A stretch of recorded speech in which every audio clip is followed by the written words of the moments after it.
Welcome to the App Advisory Show, your fortnightly dose of all things cloud accounting, apps, and app advisory. Hi folks, welcome to another episode of the App Advisory Show. I'm very pleased to have Dan Coleman with me today. Dan, how you doing? Good, thank you. Thanks, Matt. Thanks for having me. Man. Not a problem. Are you snowed in where you're at, or are you not too bad? Because you're over on that side of the UK. Yeah, we had some snow. We had one snow day because it was just too bad to travel, but it is thawing slowly. So we cover quite a bit of the country. So I've travelled like 45 minutes today, and there's not a lot of snow here at all. So they don't believe me when I'm at home. Right. Okay. Did you use a sledge to get between the places, or just get in your car? I should have done. Yeah. Okay, mate. So do you want to tell us a little bit about your role and the firm, so people have got an understanding of where you're coming from? Yeah. So I'm a cloud accounting manager for Moore Thompson. Been in the role for about a year now, having done previous roles similar. The idea was to get the firm up to speed in terms of internal cloud, but also being able to offer the advisory services to clients.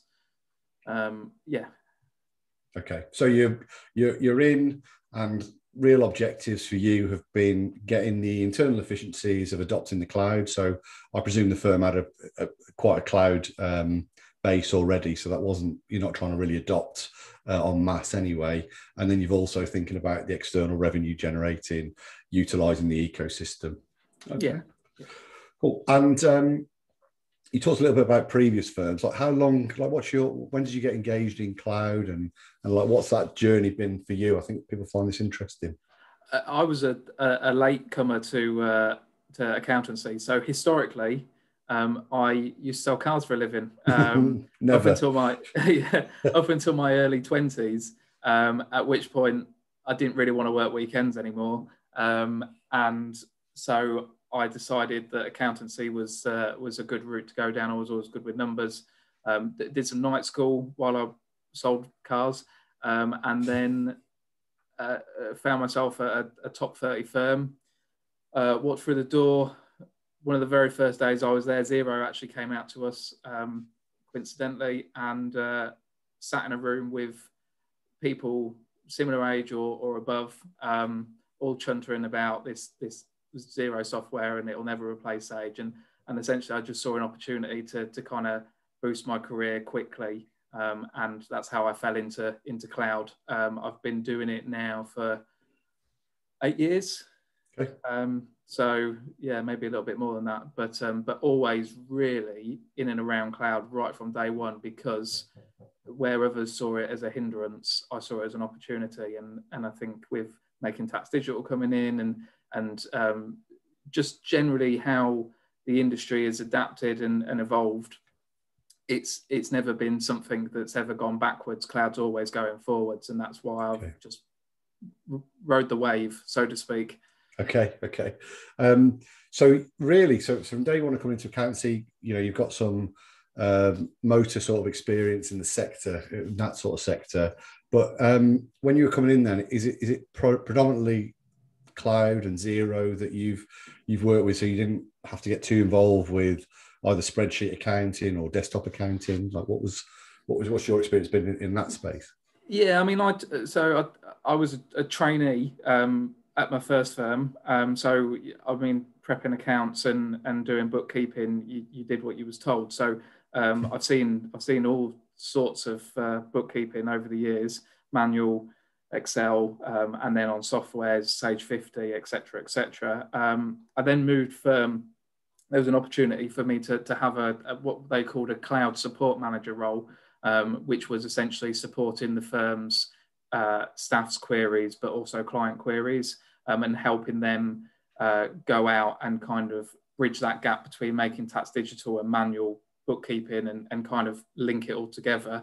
And I did that for a number of years, 3 years, and that was great fun. Lots of seminars, lots of talking to clients, lots of kind of preaching about cloud and the benefits of real-time data. So it kind of just evolved from kind of being what I'd be cloud curious, as I'd call it, and involved into kind of career. what I would say is I've seen a lot of different styles of bookkeeping accounts packages, because I've moved firm 2, 3, 4 times now as my career's progressed and I've wanted to get closer to home. So I've actually seen a lot of variation of how different firms do it, but also different clients. So I think that, if anything, makes you more comfortable with change, which is often the difficulty. Yeah, agreed. You mentioned there a cloud support manager role. That sounds like pretty forward thinking as a role, to have like a distinct that role. Was that your second position that you went into? Yeah, it was second position. So the reason for that was because they wouldn't actually call me the cloud manager, because of that sort of traditional stance on cloud. Okay. But the support was just kind of floated in there because it made it easier to kind of pass through the books, I think. Okay. I think back then we were still kind of fighting. The firm that I went to there, although they were a traditional firm, they had a couple of partners in particular that were very cloud orientated and not necessarily knew the software, but knew what was coming and could see it. Yeah. So I gained some real good experience from them, because, like I said, that there's 2 or 3 partners, quite sort of elderly partners, coming to the end of their career, but they could see what was coming. They didn't want to deal with it, but they could see what was coming. Yeah. And be able to kind of and get the firm in a place to deal with it, really. Yeah, that's good. That's I think that's an interesting somebody had the foresight to see that role, whether it was exactly right and exactly defined right, but at least we need some sort of resource to do that, because I think there'll be firms listening to this who are still trying to work out how it fits, and I think that's one of the key parts, isn't it? Resourcing this type of effort, and you can't always reassign existing resource to this type of world. So, I think resourcing is a real area that you need to define how you're going to use that. Has that been your experience with resourcing?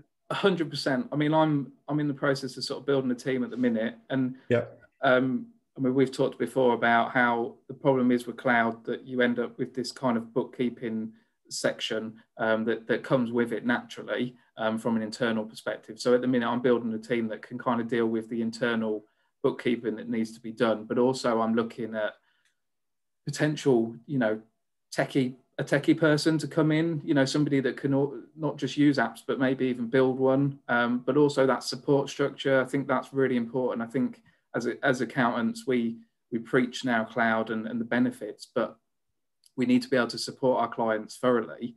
And I'm really comfortable in that role, but not necessarily every accountant is comfortable in that support role. And it's finding the right mindset. And I think what I've noticed a lot of now is people from other industries now coming into accountancy and being able to fill some of these roles, because they expect something slightly different now from going away from your traditional accountant. Being good with clients is such a key element of it now, and being able to deal with pain points and kind of look at things methodically rather than just from a numbers base. It's a different field than it used to be. Yeah.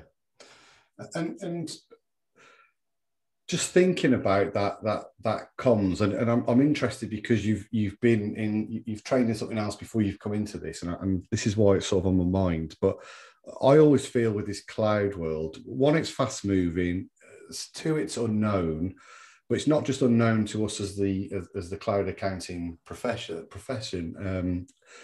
because we do know a bit about it and we get an element of it, but there's still lots of unknowns. But it's the same for the SME, right? They only know so much, and depending on how good they are at investigating and educating themselves.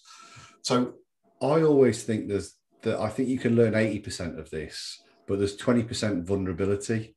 And I think that's one of the problems that I'd like to know 100% of this before I can go forward. And I just don't think everything that's achievable. And I just wonder, in the role you had before, where, I've never sold a car. I actually did sell cars for a while, actually. I'll have to go back to that. But I think I was more cleaning them than actually selling them. I think it was a glorified role. But what you've got questions which come back, and you learn to handle those questions, and whether you know the answer or you don't, or you equip yourself next time to know that answer should it come up. Like, have you found that's been useful with the sort of the client engagement and rolling, I call sort of rolling with it really?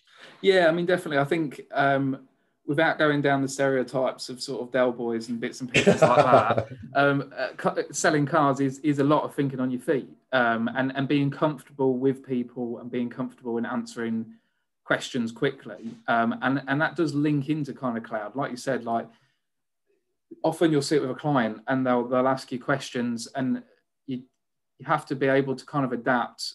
There's big jobs that I've done over the years where you've kind of had to say to the client, I don't know 100% whether this will work, but I'll do everything in my power to make sure it does work. And sometimes the only way to find out is to jump in the deep end and just see if you sink or swim. Again, I don't think it's traditionally how accountants like to work. And I think that's why cloud people in general, cloud accountants, are different. They tend to be a different personality to your traditional accountant because they're comfortable with people, and also they're comfortable with change. And I think that's such a big part of cloud now is just the change. It's forever changing. And I mean, I'll just say my emails went off. Like it's just constant all the time, never ending. Yeah. So it is. I think there is that element of, obviously I do training with accountants and stuff like that, but I certainly if I go back a few years, it would be, can you come and train us on an app? And it'd be like, the app is just the end. It's the conversation, which is really the art. And if you can pull together some sort of structure to your conversations, that'll probably hold you in better stead than knowing what app A, B, and C do and what the features are, because they're moving so quickly that even if you learn that now, it's likely going to have something else, or even just the cloud vendors themselves are moving at a rate of knots as well. So I think it's more learning the art of the conversation and maybe some structure and maybe some templates. That's all good, and the app knowledge becomes secondary. Little question on apps then, for you, because I spoke to a few firms who are relatively new to this. So I think it's a good question to put forward. I think I get this feeling that firms feel inferior because they don't know like 500 apps and or 200 apps or anything like that. How many different app types do you think you've implemented in your 8 years? And you haven't got to reel them all off, but is it or even if we looked in the last year, has it been 10s, 20s, 30s, or is it in terms of different apps, or is it the same apps that you're consistently sort of rolling out with maybe the odd one, which is a bit of a new one? What's your feel on that? I think it'd be interesting for people to hear this. So I would say I've worked with somewhere in the region of probably between 30 and 50 apps. What I would say is in this role that I'm in at the minute, the first thing I did day one was to get my app stack in place. And that comes from obviously years of knowledge of which apps work, which apps don't work.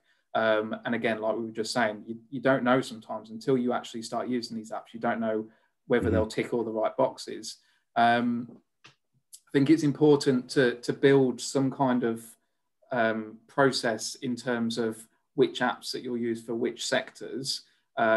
We have just recently completed our app stack, industry-specific app stacks. But even then, we're looking at 3-4 areas for a business, but they have then 3-4 options of apps. And some of those on that list I haven't actually used, but I'm aware of them.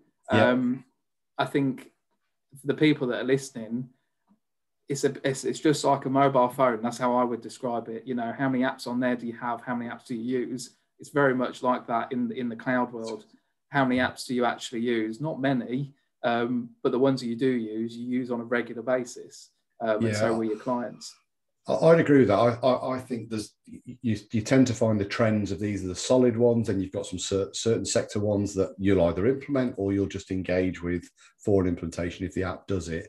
But when you say 30 to 50, do you think that's 30 to 50 over your career? Over the career, that's right. So we're talking like 7-8 years of doing that. So if you times about that, reduce it down over those years, that's not massive amounts, is it? And I think this is the feeling I'm getting, that firms will be listening to this going, I need to know a lot more before I can get going with this. But I think you probably don't need that as much as you think. And you'd be very unlucky, if, like, I always use the bakery, if the bakery rocks up and they want a specific baking management system, then you'd be, pretty unlucky to go into that and that'd be your first job. I think another thing that I would always be keen to make people aware of is what I found, because I've obviously come into firms and I've looked at their current app stack as I've walked through the door. And what I've always been surprised at is often you'll find firms have 2 or 3 apps that kind of do the same thing, especially nowadays with like your Futurely's and your Fluidly's. Futurely have just brought out Predict, so they kind of do the same thing. So why have you got 2 partnerships? Yeah. Maybe look at them both and pick the one that you prefer and push the one that you prefer rather than having both. And that's something we've been looking at here internally, is going, well, now we've got 2 apps that do the same thing. Should we just commit to one? Use that budget for that one into that one and really push it harder. Yeah. But it's quite common that you see firms have more than the necessary apps in the sectors that they don't need them. So and I think that also comes from, doesn't it, that the these apps can sort of overlap a little bit, but not initially. You might engage and there's no overlap. And then, 2 months down the line, a year down the line, all of a sudden they brought a feature out which starts to overlap. So you have got to consistently keep checking to see if there is that type of thing. But I've been in lots of firms where they'll say, I've signed up to app. It doesn't matter what the app is. And we've had it for 6 months, 12 months, and got nothing from it. So it's important to think about the service and the process and the pricing and who's going to do it when you do sign up to these apps, because that can be a real problem. You can buy it with the best intentions, but if you haven't got the foundation around it, it's just really not going to fly for you or the firm, really. So okay, so a little bit about cloud and your personal perspective. Like, what's been the enjoyment for you from cloud? Why I mean, I've got to know you over the past year, but you big cloud advocate, love everything about it. Like, what is it that ticks the boxes for you? Few things, I suppose. For me, it continues that client-facing role, which I think can be easily lost in accountancy. You find yourself sat at a desk and churning out accounts or doing bookkeeping. It's easy to kind of not have that client contact. For me, it's all about the clients. I get a kick out of sitting in front of a client and kind of demoing this software and going, this will really change your life, because I do genuinely believe that cloud will change their life from a bookkeeping perspective. It's no good for marriages. But that's the side of it that I really enjoy. I like that it's always changing. I like that I'm constantly having to talk to people and learn stuff, and it's forever evolving. And if I'm honest, I quite like that we go against the grain of accountancy, a bit of a rebel deep down. And I think cloud accounting is that kind of, look at us, look at what we're doing this and it's different. And I like being part of that movement, as I would call it. Okay. And I think as an industry, I think in 50 years time, when they look back at major impacts of the accountancy industry, I think cloud will be one of those big impacts. And it's nice to be part of something. It's like a secret hidden language, I would say. You can spot a cloud person a mile off in any of these networking events, and I just like it. I just think it's quite current. It's quite cool. I mean, nothing in accountancy is cool, but if it was, cloud is cool. And I just get a real enjoyment out of making a difference to clients, really. And I think the cloud offers you that. As much as other services can, cloud is, they see a real impact, whereas, things that happen behind the scenes that save them X amount, they love it, but they don't see it, whereas this, they physically see it's tangible. Yeah, definitely. I also think that it's a very uneducated SME market, so I think in this role, from just listening to you there, the fact you're going and showing probably a basic piece of software in terms of a feature, all the software is pretty strong, but it might be a very basic feature. And I've had this feedback before, is that you're the first person who's showed that to somebody, and they're like, "God, that's amazing! You know, you can scan something and it arrives in the system. That's immense." And I think sometimes in this accounting world, whether you're in cloud or not, and you're hearing about all these types of, we take that for granted. Yet there's reasonably big businesses and small businesses who are none the wiser that it's there. And you can be the person that opens them up and gets them thinking differently. And that can be a major impact on their business for definite. Yeah. So, okay. So next question I always like is like, what's your favorite apps then? And this can be personal. It can be stuff using for the firm. It can be stuff that you've helped clients with. It's your world. So we've done a lot of work with Unleashed just lately, Okay. and I can't say a bad word about Unleashed as a business, Yep. and kind of their support, and actually the software itself I think is fantastic, and I think it's really good value for money.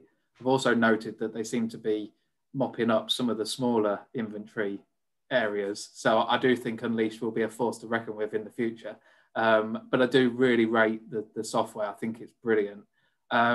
I'm a big fan of Futurely as well. I have a really good partner manager there, who I get on really well with. And I think that is such a big part to me as the cloud manager. I think that relationships with the apps is really important. I've had numerous occasions over my career where the managers left, and then nobody's ever got back in touch. And actually what you find is you stop using that app because you have no contact.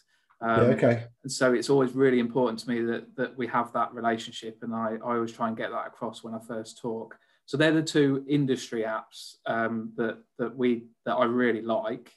On a personal level, I'm a bit sad, really. I have crossword apps on my phone. And you know, this is going out to the public, right? I know. Luckily, I'm engaged, so I don't need to worry about inviting anyone in, and she already knows I'm sad. What else do I have? You know, the usual stuff. I think with what I've noticed with lockdown and bits and pieces, television apps like Prime and Netflix, and I think they're really important. And actually, I use them quite a lot because you can be on the go and watching things. So both sides of the coin, really. So crosswords and Netflix. That's it. Yeah, that's the perfect Great Valentine's Day. Well, sorted. Absolutely brilliant. Okay, next question is this is aimed for people who are maybe coming into this where obviously there's real upsides, but it's difficult. We've mentioned change quite a lot in this episode. So what's not been so enjoyable about the cloud from a personal perspective? I think as a bit of a disclaimer, I would say to anybody who's just about to start the cloud journey, it's not an easy journey. Yeah. It's been hard. You know, some of my best career moments have come from cloud, but also some of my lowest points have come from cloud as well. And that's not the industry and the actual software, but that's probably the mindset often. I think it's I think to start off with, you feel like you're just coming up against brick wall after brick wall, and it's very demoralizing.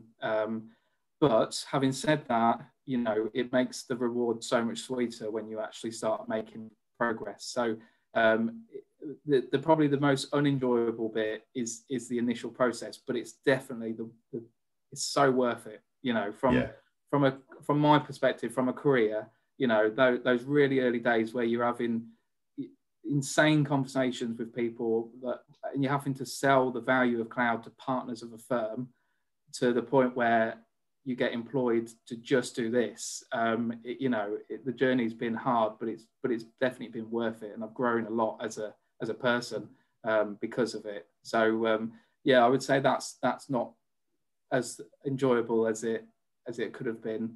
I think the other thing to be aware of as well is something that I've come across in a couple of different firms is trying to keep the bookkeeping at arm's length. So coming into cloud, you do end up kind of being tarnished as a bookkeeper. And I think it's really important to kind of dig your heels in a little bit. And you'll always be involved in bookkeeping, but you're not a bookkeeper. And I think that's what's really important, is to make sure you keep it at arm's length. And whether that's like I'm building at the minute, a team of people that do it for you, and you just oversee it, but you don't want to end up, 70 hours a week or 37 hours a week doing bookkeeping and VAT returns, and then no time to do this stuff, because a lot of it is research, it's talking to people, and it's testing things, and you don't get that from doing bookkeeping. No. So I would always say that that's probably been a bit unenjoyable. It's just fighting that kind of bookkeeping stigma. Do you know, I mean, this is really relevant to some recent conversations as well, is that I think the definition of the role and the responsibilities, and I think you're right, it's like we'll have some bookkeepers and we'll give them 10% of their time to do some cloud stuff, whatever that is. So it's almost like,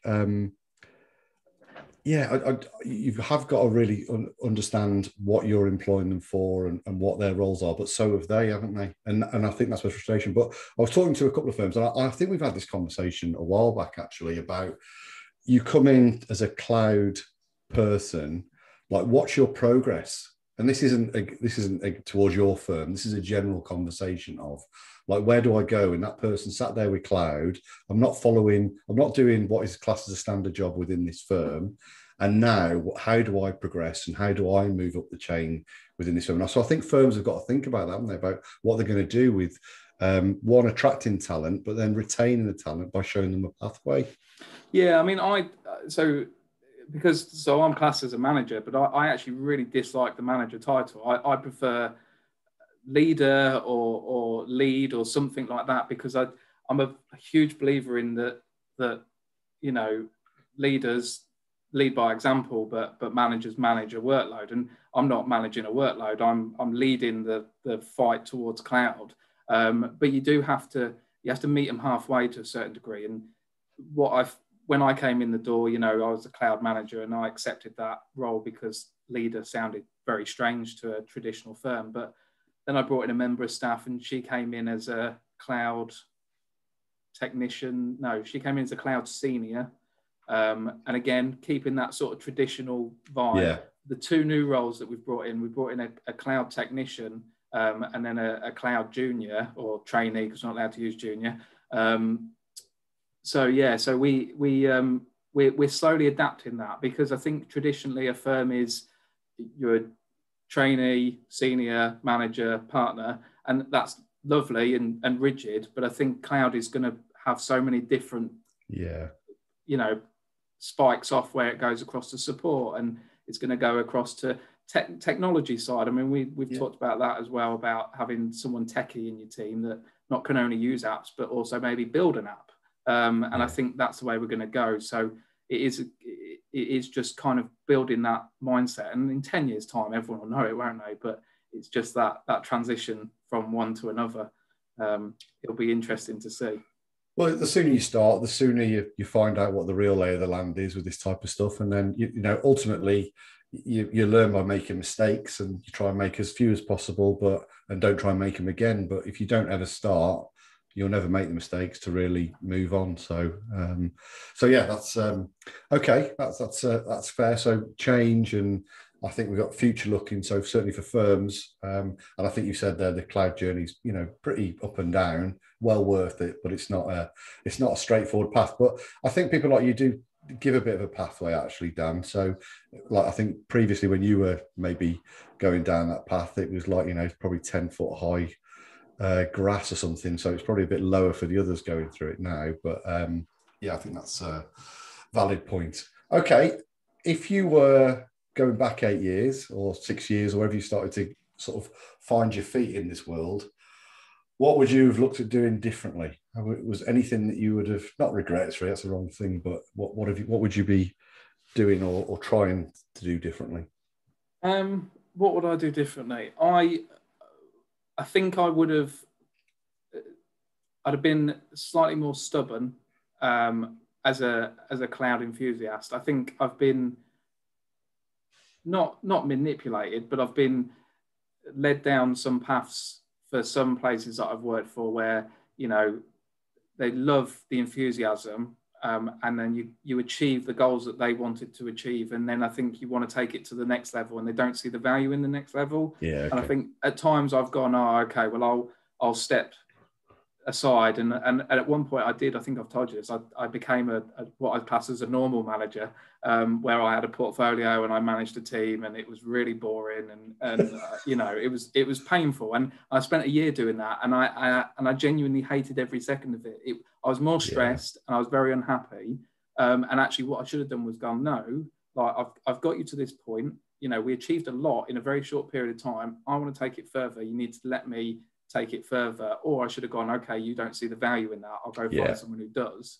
I think that's what I would have done differently, because where I am right now, they've given me the reins to really run with it, whereas I feel like in the past I've never been fully given that freedom to do it. The full support was with it as well.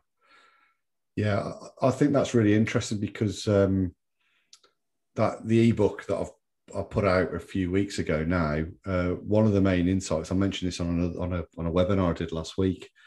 One of the main insights I've had is, Matt, I love this book, and when I leave this firm in the next 3-6 months, I'm going to be using it for my new firm.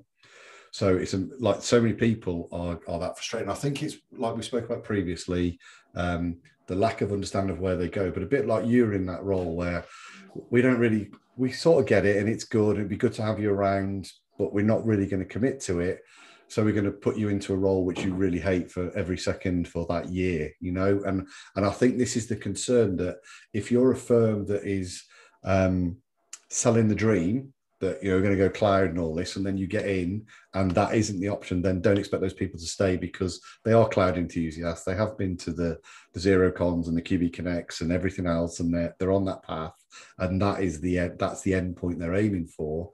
So you've got to be careful, I think, as firms. If you're going to sell the dream, you've got to live the dream, or just don't sell it quite as strong, and be clear about where you start and stop with cloud, so that people come in and aren't upset with what they see. Yeah, I mean, I had a very short stint at a firm because of that, you know. Right, okay. They taught the talk, and then I'd spent a few months there essentially doing accounts, and I'd upped and walked away, because like you said, like from coming in, you know, like we've just said, cloud people are very driven to what they know what they want to achieve, and they can see around, and that's what's different, I think, to traditional accountancy to cloud, is that cloud is very open. So it's on social media. Cloud people, I talk to people at other firms about cloud and where they're at and what they're doing, and so it's not hidden. You know, you can see what's going on, and if you don't feel like you're going along the same path, then you will find somewhere where you can get on the right path. And I think it's really important to know that, as much as I feel like it's implied sometimes that cloud will only get you so far, actually a lot of the partners that I've seen made partner over the last few years at firms have been the cloud people. You know, it's a platform to raise your profile and increase, you know, your need in that firm. So don't let them devalue it, is the key. Yeah. And I think one point you said there is there are now firms looking, like you're on about building out your team. Quite a few firms I'm looking at, it's resource teams now. So there is places for those people to go where it might have been as one person, they do everything, you know, and that's it. People are now looking to bring up teams. So if your firm's not wanting to do this, you should be clear with the staff that you don't want to do it, who want to go down this route, or you do it and give it a good old go and support it thoroughly. Okay, so final question: what does if we're getting together in February 2022, and we might actually physically get together then, Dan? What would you have hoped to achieve? What's some of the main aims for you over the next 12 months? Well, I was going to say the first aim would be in a pub. We'd be sat in a pub doing this. But hopefully, fingers crossed, you never know. Aims for me is I want to take this to the next level. We spent the last year probably getting the firm that I'm at caught up to where they needed to be. We're bringing the team in, which is really good and really nice to have that option. We've got a lot of work to do internally still, but hopefully over the next 12 months, we will be actively seeking out new work for the firm in this advisory role. And I really want to push this advisory stuff further and higher and louder than it's ever been even imagined. And that's the key for me now, is to get back onto this cloud bandwagon and push this advisory work, because to me, clients don't get everything they could get from an accountant that isn't offering cloud. And with cloud, we can offer so much more. And that's what I want to be doing, is talking to clients and really building the reputation of the firm up and showing people what they can do with cloud. And that's where we want to be in the next 12 months, and maybe even a couple more members of staff. I'd like to think even that there might even be a possibility of us being in our own physical building at that point.